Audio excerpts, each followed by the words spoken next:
Hey, all you Ironman football fans, welcome to another week of the Chubby Guys Podcast Player of the Game Award. This week's award is brought to you by Southern Ohio Smiles, Precision Masonry LLC, Newsome Equipment Rentals, Mayhew Brown Funeral Home, Kelly Wiley Group of the KW Capital Partners, Jackson Meats, and Brian Delaney Excavating.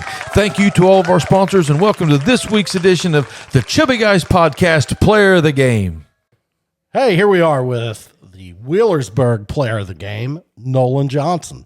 Congratulations, Nolan. How's it going? Hey, I know we're a week late here because we've already done this once and we lost it. My bad, dude. But glad that you could come back in and do this again. We appreciate it. Yeah. Grateful to be here. I appreciate you guys. Well, hey, man, let's get right into the game.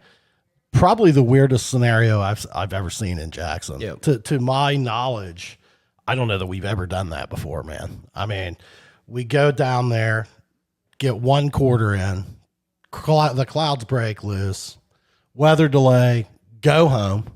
You know, everybody, what'd you say? Like, everybody was like mandated, like go straight to bed. Yeah. You know? And then, but like walk me through a little bit. What was the preparation like? Because I'm telling you guys, as a fan sitting there watching, like when we came back the next day, I would argue that maybe we made a few adjustments or something because things were a little different. Mm-hmm. How did it go, man? Yeah, so I mean, right after we ended up getting rained out, like so, we sat in the locker room for probably an hour.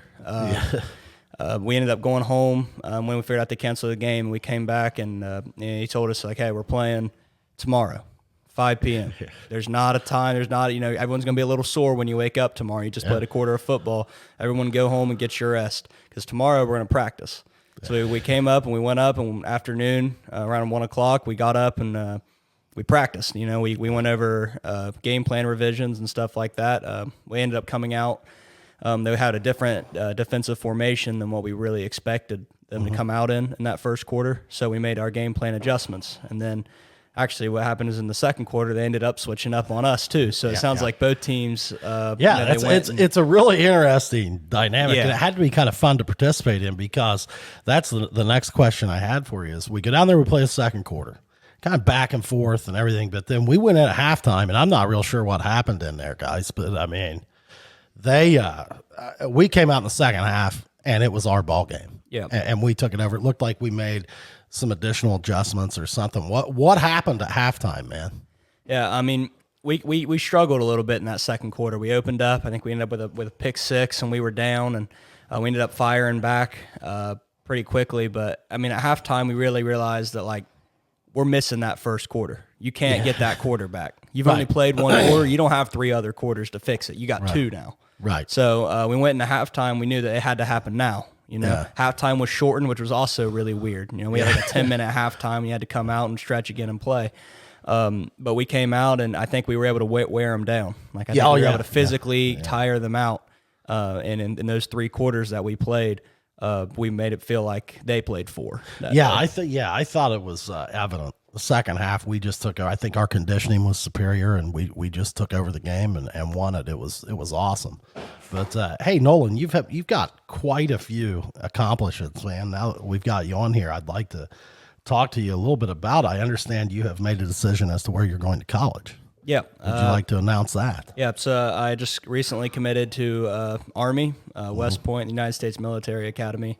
I'm going to go there and play football after high school and hopefully get into some kind of like cyber engineering. That's awesome, man. Work in that field. Can you tell us about the recruiting process? I mean, it's not like you're going small there, dude. That's a real tough university to get into. That's very prestigious, probably the most prestigious in the United States. So, hey, keep your goals low, bro.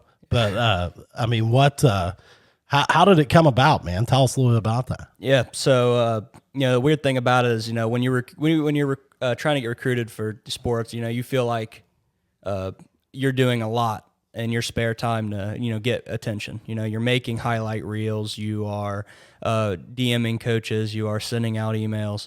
And the weird thing about it is that they were the only team that came directly to me.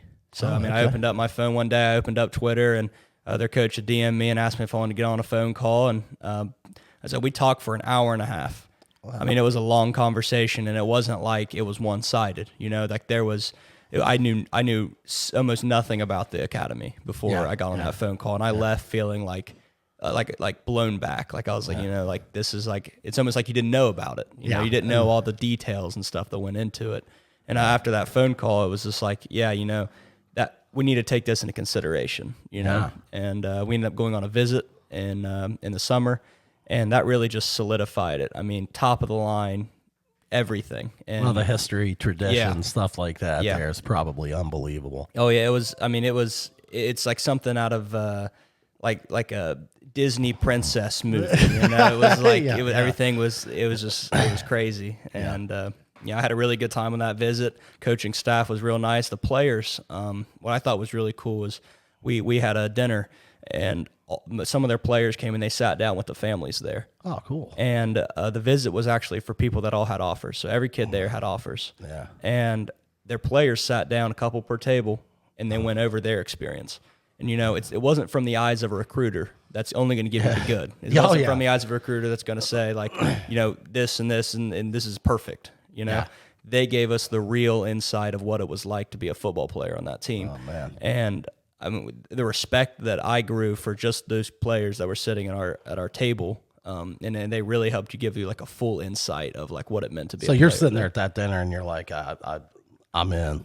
I'm going. You know. Because I'm with you, dude. Yeah, the dinner was at the end of the visit, so at that point we'd already been through everything. We'd already seen everything, and you know, you're just like, hey, the food's pretty good too, and you know, you're just like, eating there, it was great. I mean, it was a good time. Well, that's awesome, man. We certainly wish you a lot of luck, and I've got to finish with the George Marshall quote, man. I mean, as you go from Jackson to West Point, I need an officer for a secret and dangerous mission.